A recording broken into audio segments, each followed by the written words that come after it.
Welcome to episode 7 of Attached Mamas podcast with two toddler mums saying the stories we wish we'd heard sooner. Hello, I'm Sarah and this is Mel.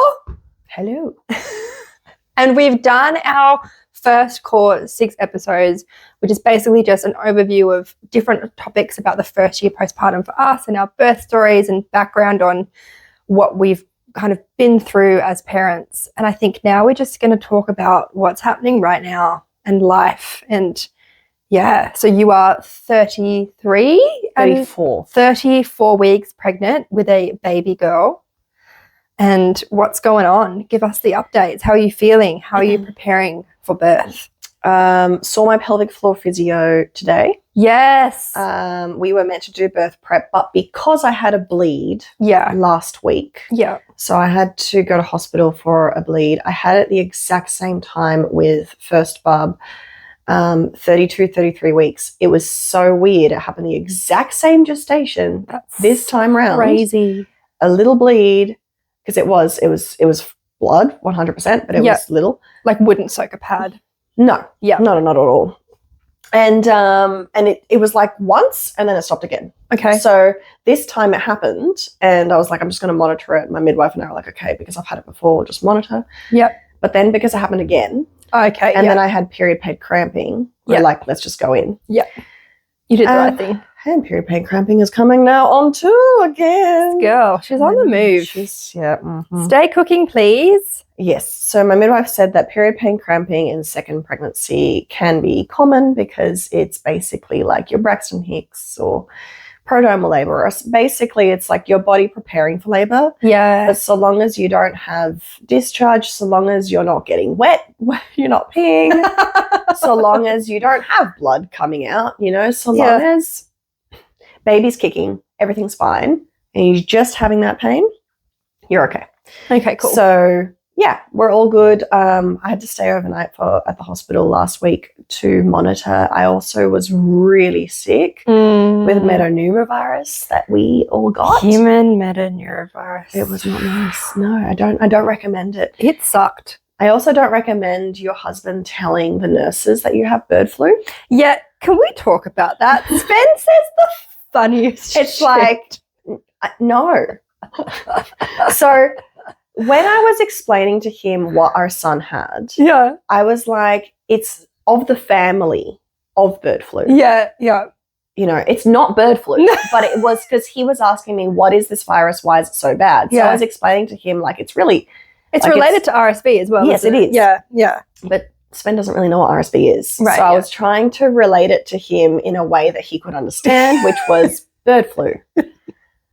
Not even that he really knows what bird flu is. He just knows that it's bad. Okay, but no, now I'm hearing this. I think it's your fault because I didn't know you told him anything about bird flu and I thought he was just trying to be funny and saying... No, he wasn't funny. The problem is that all he grabbed then was bird flu. Okay. And I'm like, no, I don't have bird flu. I have something that is like a similar strain or is similar to... That's what I was trying to explain. Okay, all right. I'm sorry. I think I'm Team Sven now. We arrived to the hospital and then the midwife was like, what do you have? Because everyone's wearing masks now and they're like testing me. And I said, I think I have human metapneumovirus. Yeah. Because my son had it. Yeah. And... I don't know why they didn't do a swab straight away for like everything. Yeah, because they've got like the rapid ones. They did the rapid ones for like COVID and RSV and everything. Yeah. That was negative. But the other one for everything else, they didn't do until like I was already in the hospital for 6 hours. Right. But anyway, yes, Sven told the midwife that I had bird flu and then I was locked in my room and it was... sorry. I know. And I'm like, yes, look, I did tell Sven that, but there was a reason. Okay, then he just told I the thought whole he was world. just trying to be funny, like you might be like, oh yes, she has the plague, like she has bird flu, right? No, Sven does not have humor like that, right? No, he was being serious. Okay, maybe that's why I find him so funny because it's sincere. He said stuff. Most of the time when he says stuff, he's pretty much being serious, which is why you guys find it hilarious. I find him so funny. You do find him funny, and he finds you very funny. Your anxiety is really entertaining to him. Yeah, I know I think that sounds really like, how can your brain work like He's that? like, how did you make that connection? I know. He's like, because he's like the complete opposite. Like you guys are like on complete opposite spectrum. Yeah. Funny. Anyway, so we're all good. I was in a lot of pain in my hips because of being bedridden. Yes. But we worked on that today with the physio, so I'm already feeling better. And what I'm doing now that I did last time in this pregnancy, in my first pregnancy that I loved and I'm doing second time round, is physio, pelvic floor physio and acupuncture. Yeah, okay, cool. What I've added to my birth prep is chiro. Yes. So not everyone is pro chiropractors, and fair enough, whatever. But with my son, because he had a tongue tie, and we talked about that in that breastfeeding episode, he saw a body worker. Don't know what that classifies as, but he's a chiro. And he was recommended by the surgeon. Highly recommended. So he saw my son at 2 weeks postpartum. Yeah. And was helping just because he was like leaning backwards. Rowan would be able to tell us what that's called again. Yeah. But I started seeing him in postpartum, and this time around I thought I just kind of to help with alignment and things. And because my son was in a weird position, I thought, why not? Yes. I trust him. Yep. He's not a chiro that just a random. Yes. Yeah, so that's all I'm doing differently this time. I'm feeling pretty good. Good. She's kicking well, but she's almost not slowed down kicking, but because she's getting bigger and having a bit less room, she's not, doing the somersaults that she was. So she's still moving, like she's moving right now. Yeah, I can see your tummy. I know, but she doesn't move. Can I feel her? Yeah, if you want. She's there. That's her butt. Oh, my goodness. That's her butt. Hi, baby girl. I know, you're going to meet her soon, and that it may cause you to be clucking. I don't know. It may. We'll see. So, yeah, we're all good. I've got my vision board, my birth vision board, which I'm obsessed with. I want you to show it, but it's got so many photos of beautiful sea that we can't. But I love the concept of making a birth vision board. Did your midwife tell you to do that? Yeah, I was recommended it as well the first time with our hypnobirthing instructor, but I was Did you do it the first time? No. Okay. I was like, whatever, vision boards, la-di-da-di.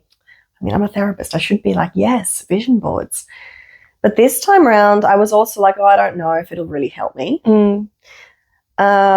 I did have photos that I had around for the first birth that I kept for this time too, like that one in the top left with a beautiful baby upside down. Like I love that image. Yeah. And the image of the uterus contracting just to see how it contracts. I love that image. Yes. And a lot of the affirmations are the same that I used with C. Yes. But when I was in the hospital last week, it was bringing up a lot of stuff. I was going to say, let's talk about that because you were in a birth suite. I don't know if it was exactly the same one, but it would have looked exactly the same. It was very similar. Yeah. And also had a midwife. The first midwife that we had was not very warm and comforting. Yeah. And also because Sven told them I had bird flu, they were treating me quite harshly. So, like they asked me a question and they walked away. Yeah. I was on the phone to someone and so I had to get their attention quick. Like I couldn't press the button and wait for them. Yeah. So I walked out of the room with a mask on and I had like 5 midwives going, no, go back in your room. And I was like, what? Yeah. And it was just kind of like, it felt very clinical, very detached. And it was like bringing up a lot of stuff for me. Yeah. So while I was waiting for doctors and people to come, I put on my calm birth music on. Yeah. And I just started playing with the vision board. Yeah. And I just thought, you know what? I'm going to look up all these images of home births, of water births.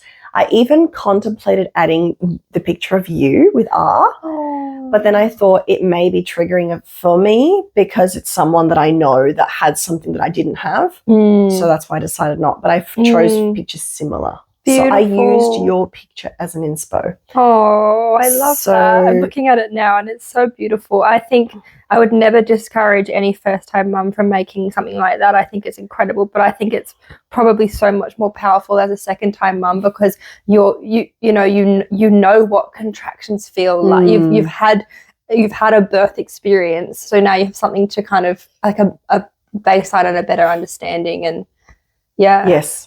Yes, and it helped me as well, like having a vaginal exam. So I had a vaginal exam in the hospital. Yeah. And they said, we're going to do one. And of course, a little bit of fear came up, but I was like, okay, I can do this. Yeah. And so I just went into the calm breathing. Yeah. And at that point, I had a new midwife. Yep. That was supporting me. She was by my head.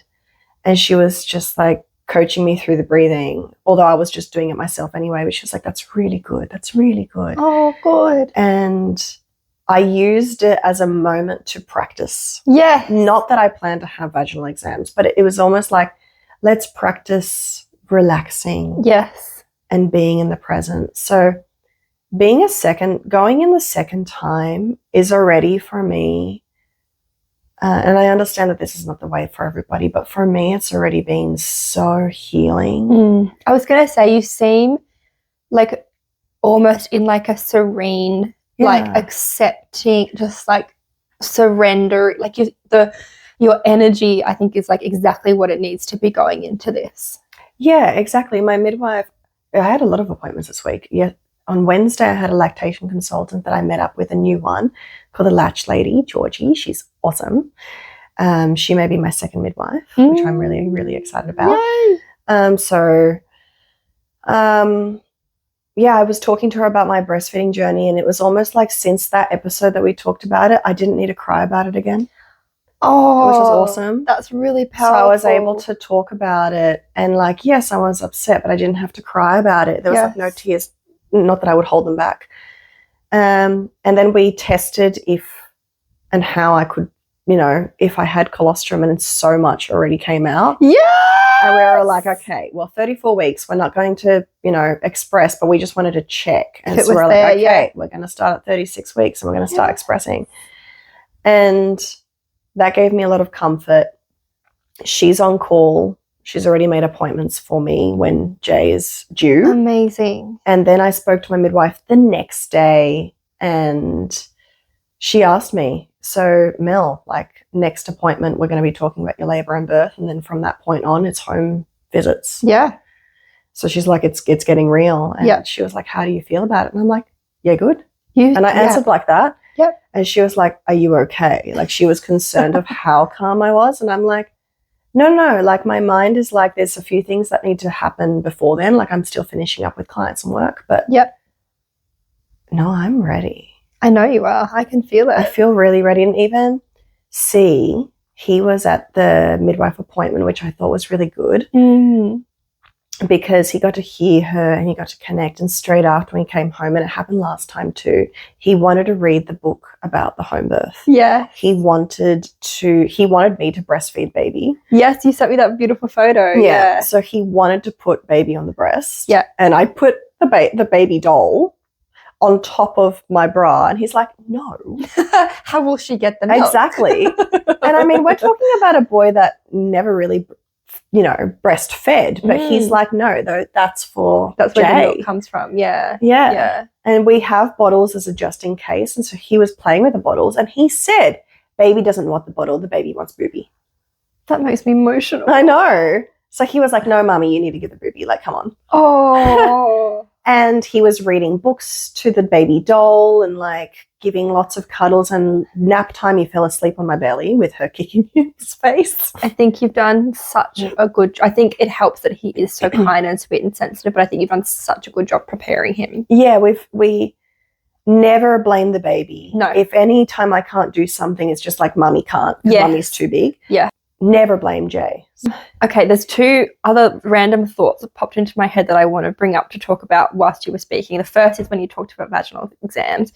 Did you see that a woman recently won a case and won like $300,000 compensation for what has been proven to be like a forced vaginal exam because a midwife told her something along the lines of like, it's not really optional or we just have to do it. I'm sorry, they can't see if you're on YouTube, you can see my face, but you can see my face. What? Yep. That's awesome. Yep. And I was not awesome, but I mean like. So sorry that, but also like immense like courage it would have taken to fight that. Like fucking powerful woman.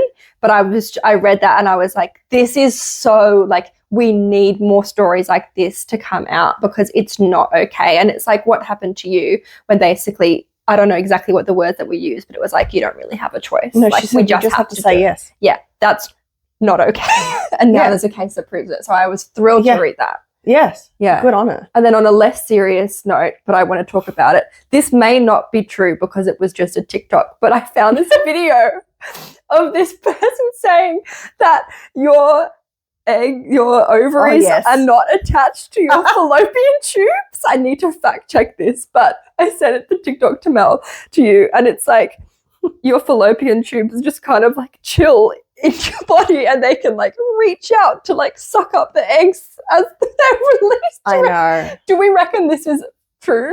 I honestly, I don't. We need to fact check the TikTok, but I was like, I mean, I have a friend who's messed up. You know, obstetrics. Can you please send that to Adelina and be like, please, can you? I really should. I didn't even think of sending it to her. But I was just imagining these like fallopian tubes just like chilling, grabbing.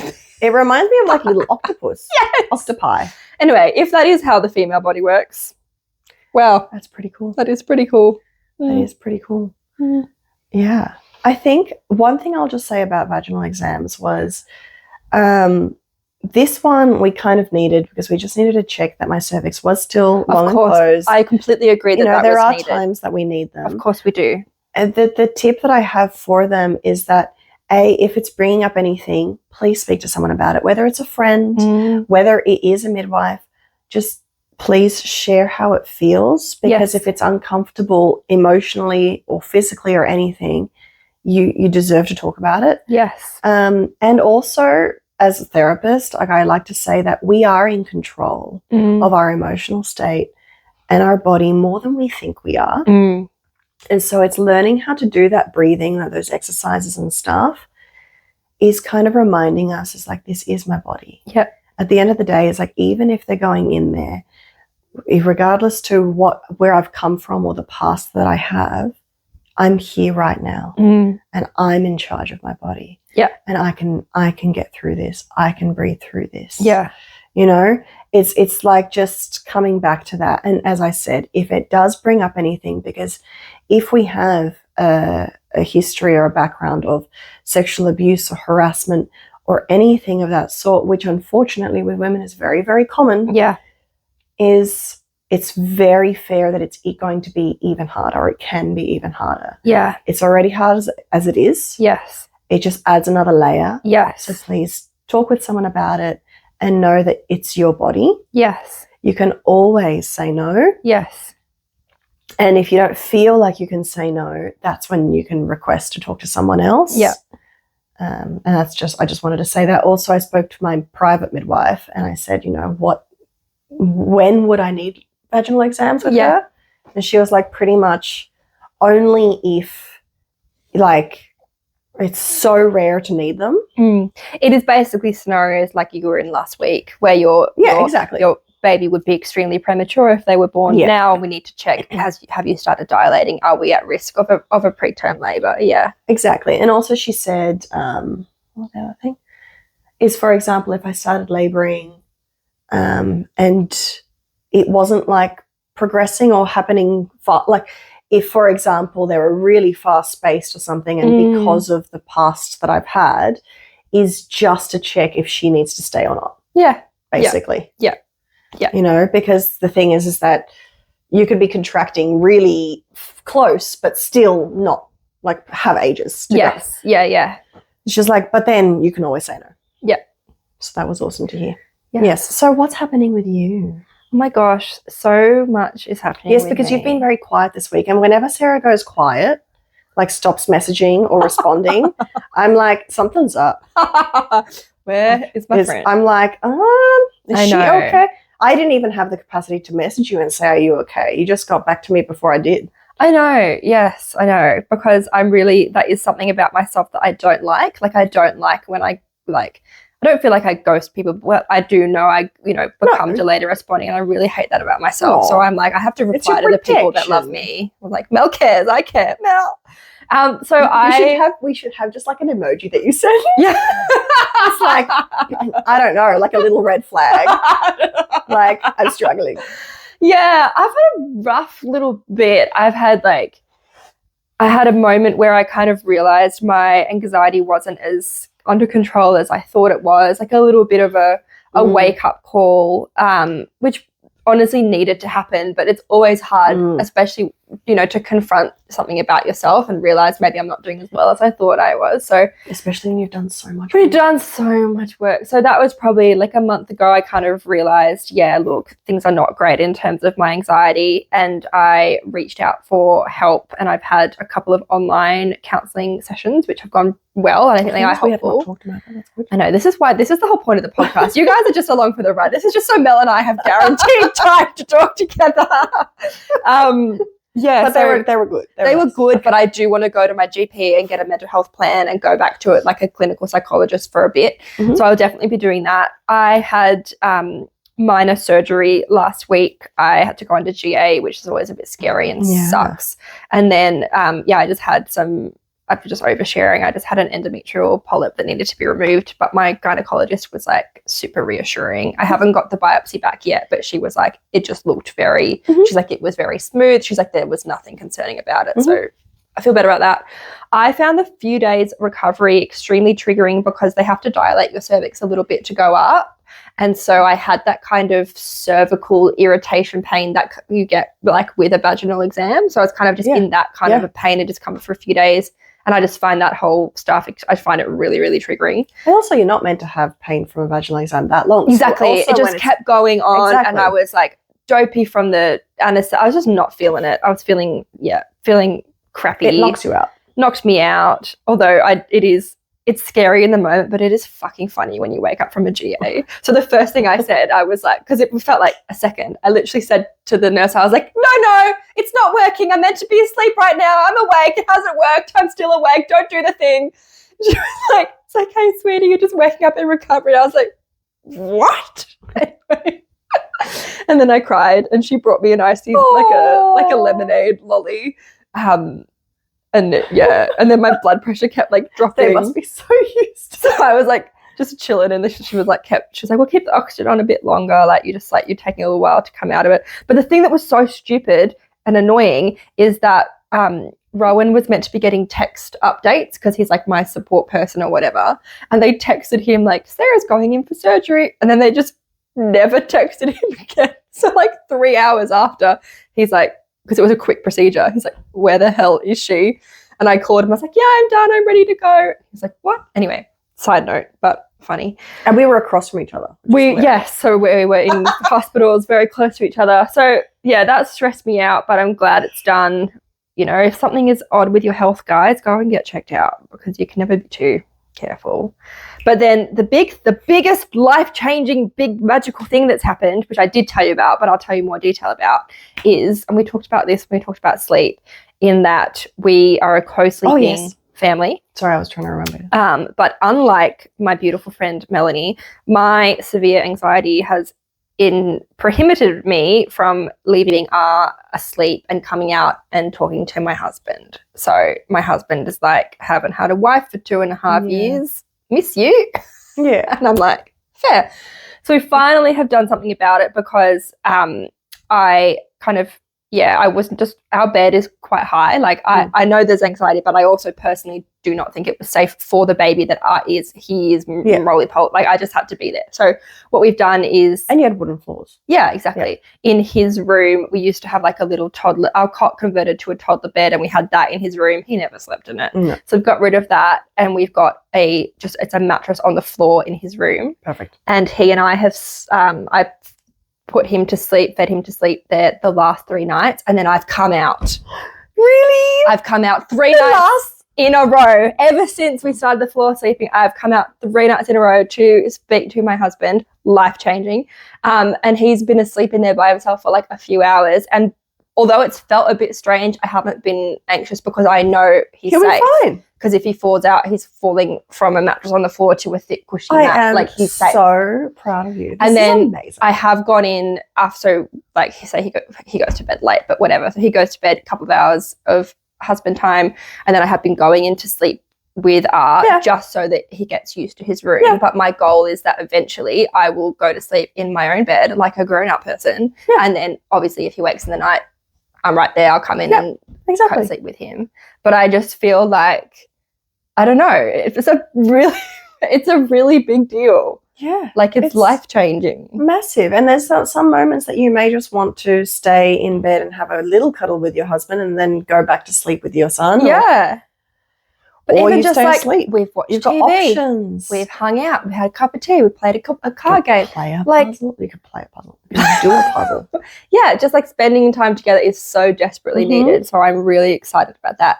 But the thing I was not prepared for is that R loves being in his little room, because his room is a lot smaller than our room, and I think it feels really safe and cozy. Because our room's quite big, and also there's like, I don't know, we have like a closed steamery. Like, there's things that could be shadows and could be scary, whereas in his room that's really not. It is a really nice room. It's a really cozy little spot, and I think because there's been no like mummy's going away, it's just like you have your own awesome little space and you still have mummy.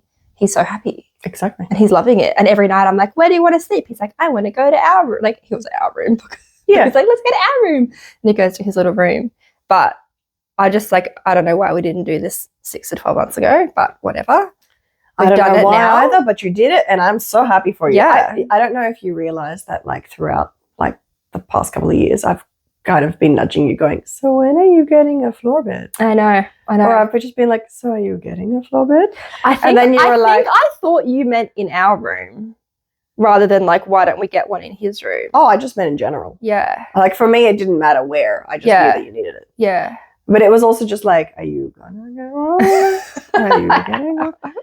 Because it was like, yeah, I also understood that with R, he does move a lot more. He does move. And he has actually fallen off a bed. He has fallen off a bed. Whereas C has never fallen off a bed. I literally like was by myself with him, desperate to do a wee, ran out to the bathroom, and he fell off the freaking bed. Yeah. And when you have anxiety, your brain looks for any kind of evidence. So when shit like that happens, it's like, well, I'm not crazy. It freaking happened. Yeah. The 1 minute I dared to do something for myself, how could I?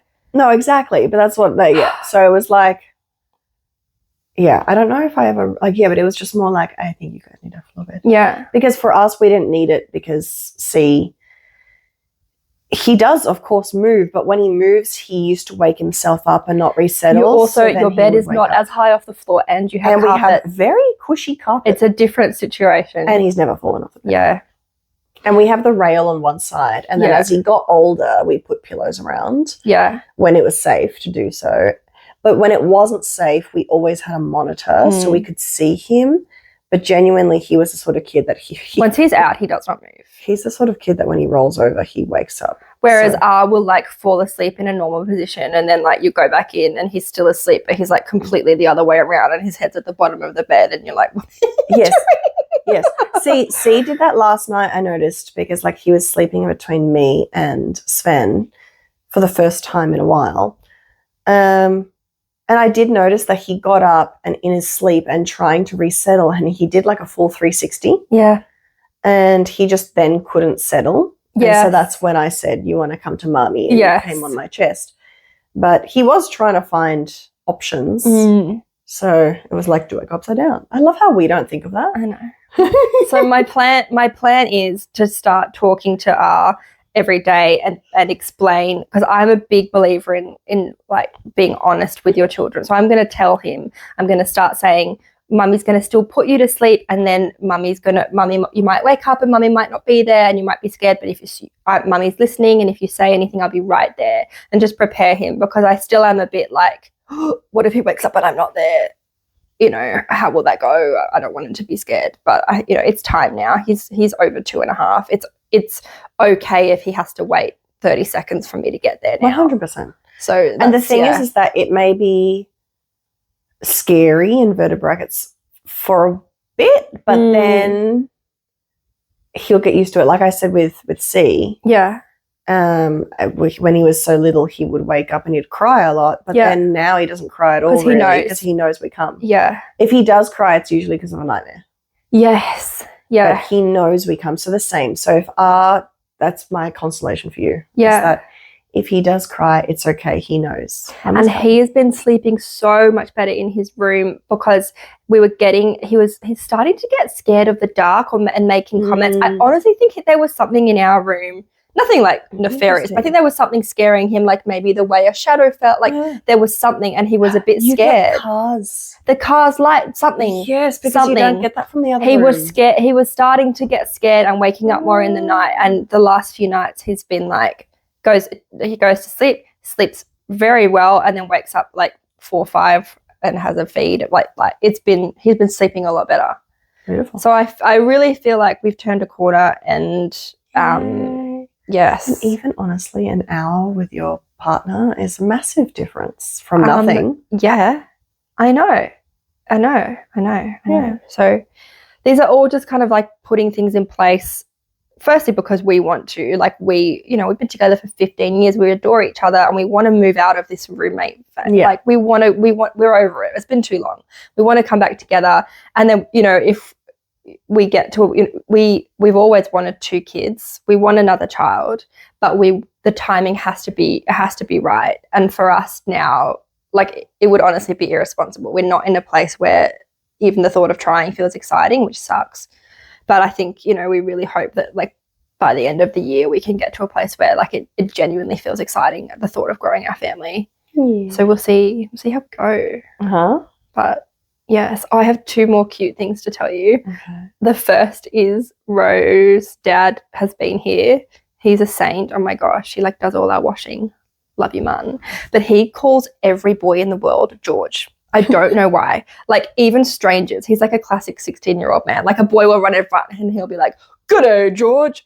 Anyway, he has been calling George, and does not like it. And he finally put his foot down. He said, "Pops, my name is not George. It's I was like, "Martin, you have to stop." And now he says it occasionally, but he's trying really hard to stop calling us. Have you asked him why? Yeah, I don't know. He just does. He doesn't know? No. He's just like, George is a great name for a boy. I'm like, you had 2 boys, didn't call either of them George. Anyway, yeah, so I love seeing their little personalities develop. And when R was like, "I am not George," I was like, that's right. You're not George. Standing up for yourself. We did not choose that name. Which is funny because I love it so much, and I would probably call a second son George. But anyway.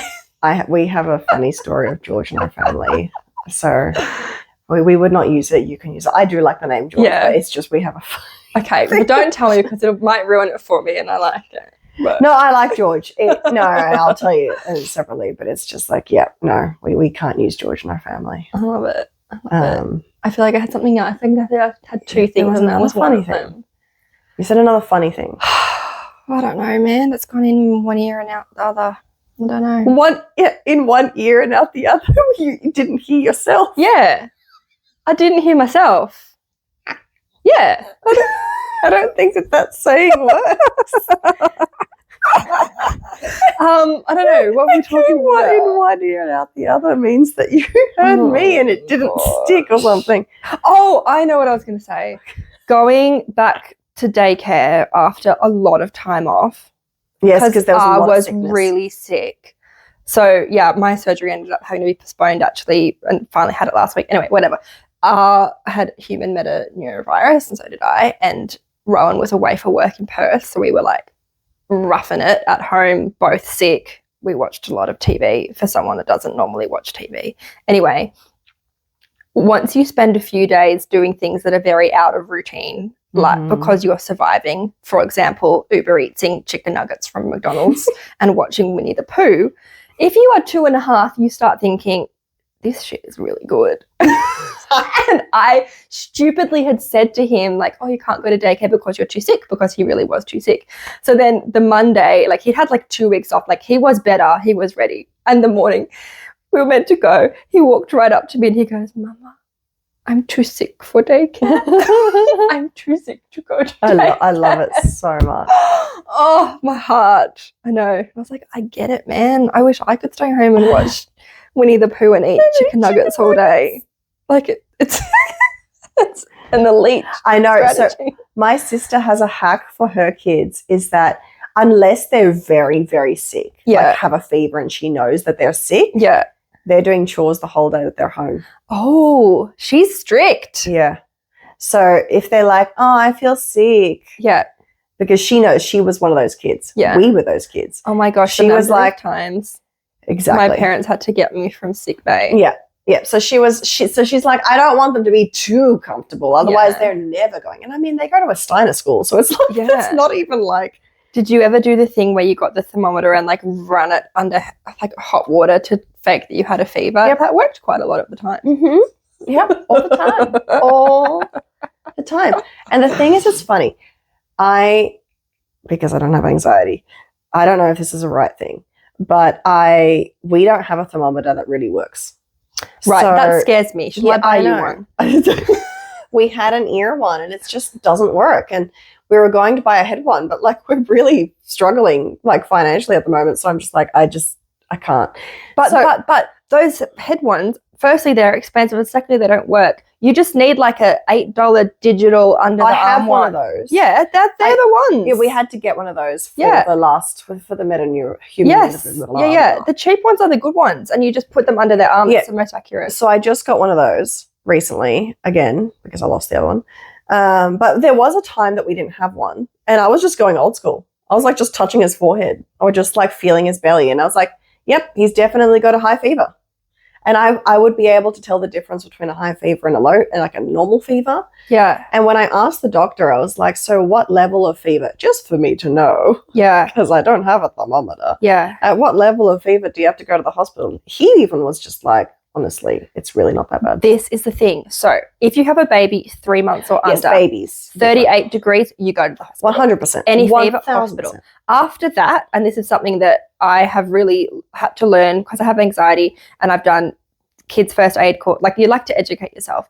You have to assess the whole child. Exactly. So fever in its own is not a reason to go to the hospital. Maybe if you're like 41, sure. But, even if you're 39 and a bit, if the child is eating, drinking, alert, like look after them at home. Not floppy. You have to assess the whole kid. Yeah. And I think that's just because I've been raised like by a dad who is a doctor and was a homeopath. And we're very holistic in our family. Yes. This is also why I love my midwife, because she doesn't see just one thing. Yes. Like the amniotic fluid. She sees like the whole picture. Yes.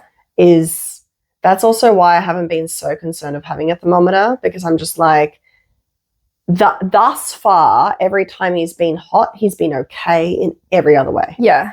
And so I do believe that if it did escalate, then I would have.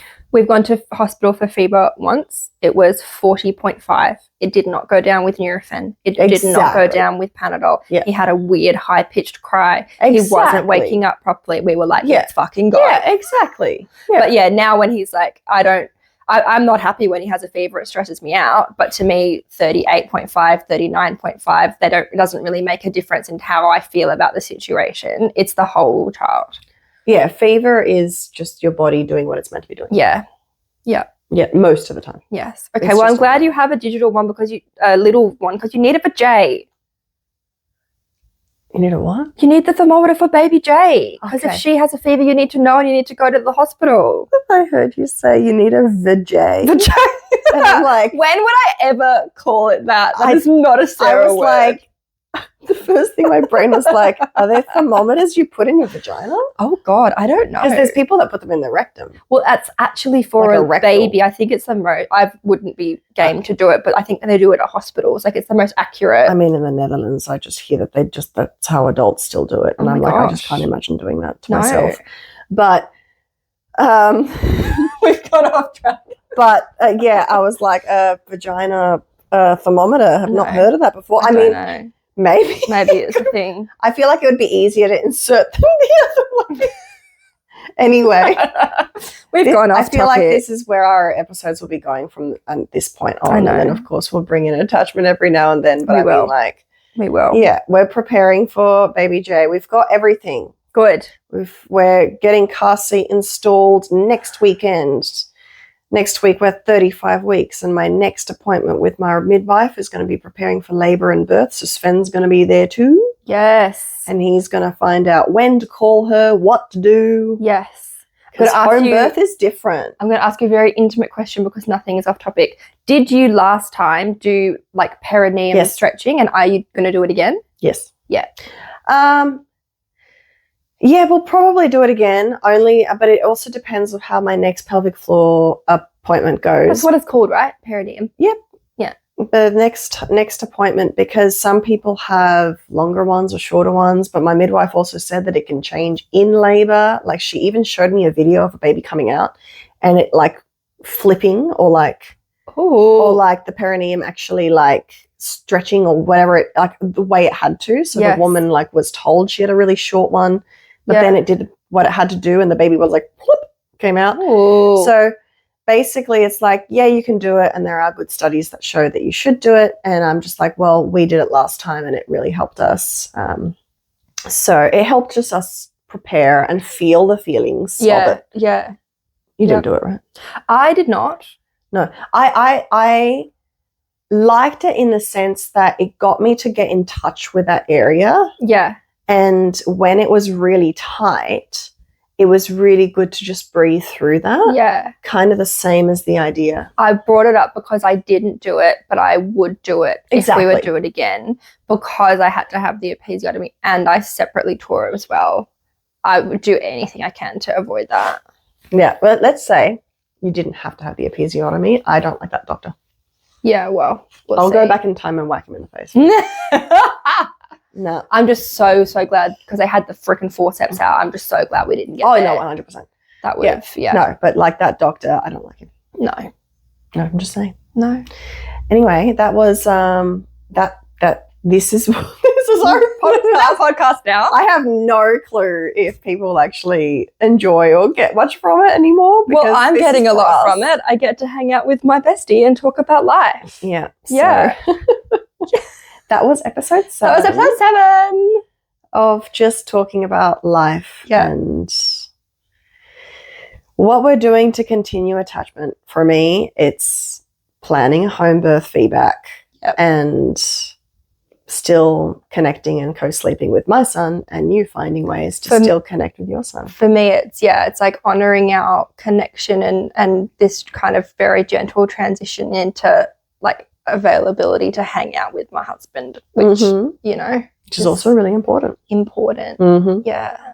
All right. Before next week, can you send that TikTok to Adelina and find out if our fallopian tube is connected to our ovary? Because I can't stop thinking about that little tentacle guy.